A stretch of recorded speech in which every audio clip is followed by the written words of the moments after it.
दोस्तों,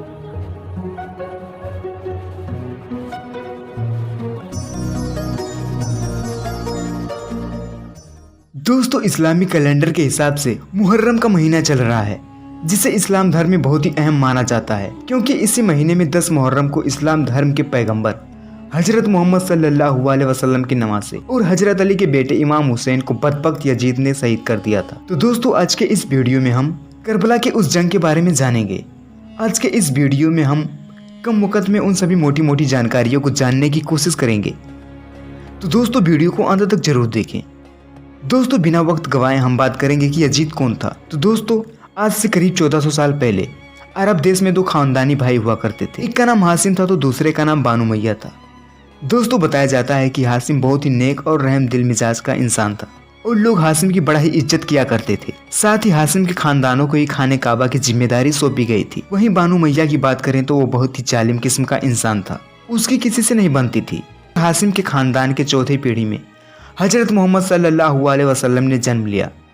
दोस्तों, आपकी थोड़ी सी जानकारी के लिए बता दें कि हजरत मोहम्मद सल्लल्लाहु अलैहि वसल्लम की बेटी फातिमा की शादी हजरत अली से हुई थी। इस तरह हजरत अली मोहम्मद सल्लल्लाहु अलैहि वसल्लम के दामाद थे। वहीं हसन और हुसैन हजरत अली के बेटे थे।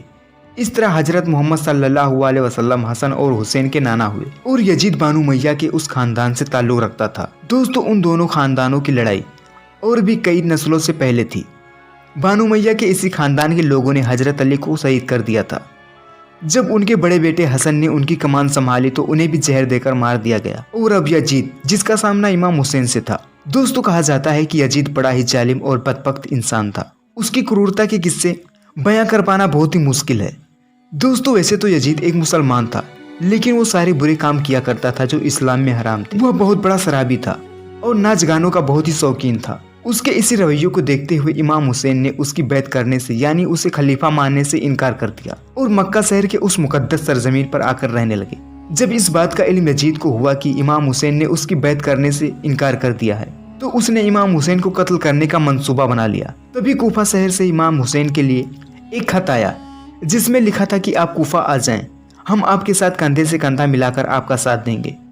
यह खत पढ़ने के बाद इमाम हुसैन अपने घर वाले और अपने सगे संबंधियों को लेकर कूफा की तरफ रवाना हुए। रास्ते में उन्होंने करबला नाम के एक मैदान में अपना खेमा लगाया। इधर यजीद को इस बात का इल्म हो चुका था कि इमाम हुसैन ने करबला में अपना खेमा लगाए हुए हैं। करबला के उस तपती रेगिस्तान में पानी का कोई भी इंतजाम नहीं था। एक नदी थी जिस पर 7 मुहर्रम के दिन यजीदियों ने उस पर कड़ा पहरा लगा दिया था। इमाम हुसैन के उस काफिले में लोगों का प्यास से बुरा हाल हो चुका था और अब्बास अलमदार से हुसैन के 6 महीने बच्चे की ऐसी तरफ देखी न गई और उन्होंने अली असगर को उठाया और दरिया की तरफ गए। जैसे ही पानी भरकर अली असगर को पिलाने लगे, तभी हुरमला नाम के एक यजीद सैनिक ने ऐसा तीर मारा कि अली असगर का कलेजा चीरते हुए वो तीर अब्बास अलमदार के बाजू में जा लगा। अब तो इमाम हुसैन को यह यकीन हो गया था कि यजीद का मंसूबा उनको कत्ल करना है। वो यजीद हर हाल में हुसैन से अपनी संविधानता स्वीकार कराना चाहता था, लेकिन इमाम हुसैन किसी भी तरह से उसकी बात मानने को राजी नहीं थे।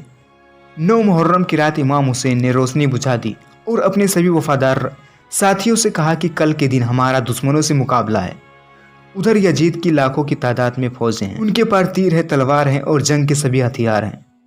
उनसे मुकाबला करना मतलब जान का बचना बहुत मुश्किल है और हम लोग शहीद हो जाएंगे। इसलिए मैं तुम सबको इजाजत देता हूँ कि जो भी जाना चाहता है वो भी झिझक जा सकता है। इसलिए मैंने अंधेरा कर दिया है।